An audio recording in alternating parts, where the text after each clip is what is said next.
have this. Oh my God. In other news tonight, a bride and groom's wedding reception turned into a nightmare. My dad. People,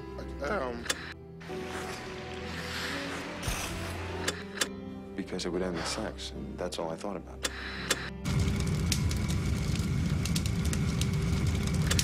He punched me, he slapped me again. I just want to say, you know, can we? Not only is Natural Born Killers a visual masterpiece, but it's also a bloody look at the after effects of mass murder and the mass media. It's a film that, ever since its release, has divided critics and audiences with its over-the-top violence and bitter cultural satire. The film's director, Oliver Stone, expresses uneasiness about the younger filmmakers in the 90s who made careers out of the cool and hip violence. There's no denying that his comments are partially aimed at Tarantino, who is actually my favorite director, and I think that, though I love Oliver Stone's works as well, I would say that his words are a little unfair. To be sure, Reservoir Dogs, Pulp Fiction, and Inglourious Basterds all make occasional attempts to cut through the ugliness of violence. Still, there's no denying that Tarantino, as a filmmaker, is much more interested in making violence exhilarating in his movies, such as Kill Bill Volume 1.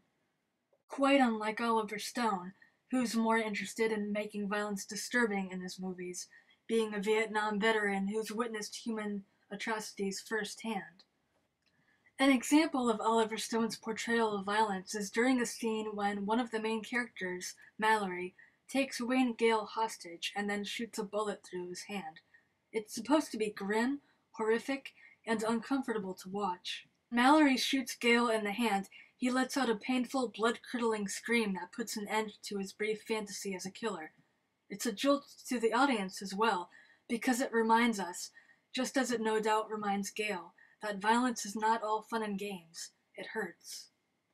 Underappreciated actor Tom Sizemore, who is actually my favorite actor, and who has starred in some movies such as True Romance and Heat, plays Detective Jack Scagnetti, the celebrity homicide cop who pursues and eventually captures Mickey and Mallory in what has to be one of the best, most intense arrest scenes in movie history. In the context of this film, he is a villain, but he's also a human being just the same. He leads us into the second half of this picture, which has Mickey and Mallory behind bars, awaiting a big TV interview with Wayne Gale on Super Bowl Sunday.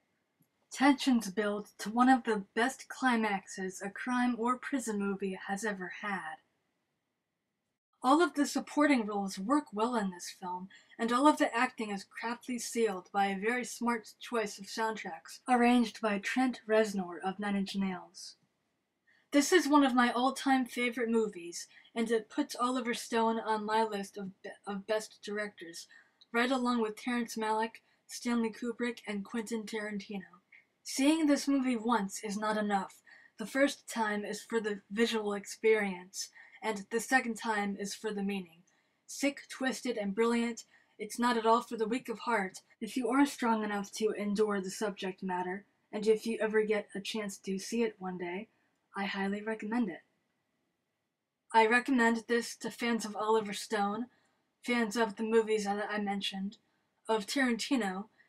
He himself didn't approve of Natural Born Killers, but as a fan of his, I did. And to anyone who is simply curious about it, it's a movie that you will remember and one that'll stick with you long after the credits have rolled.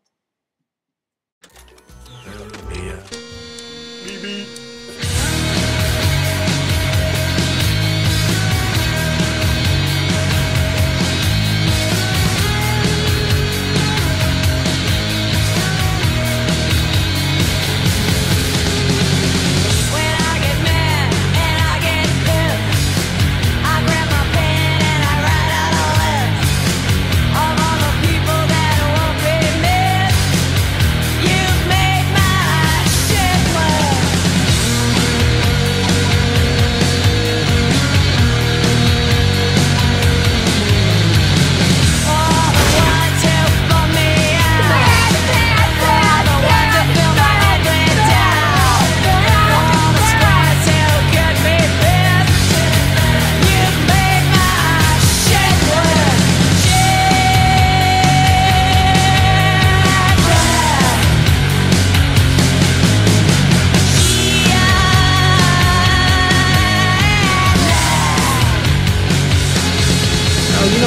thing that feels avenged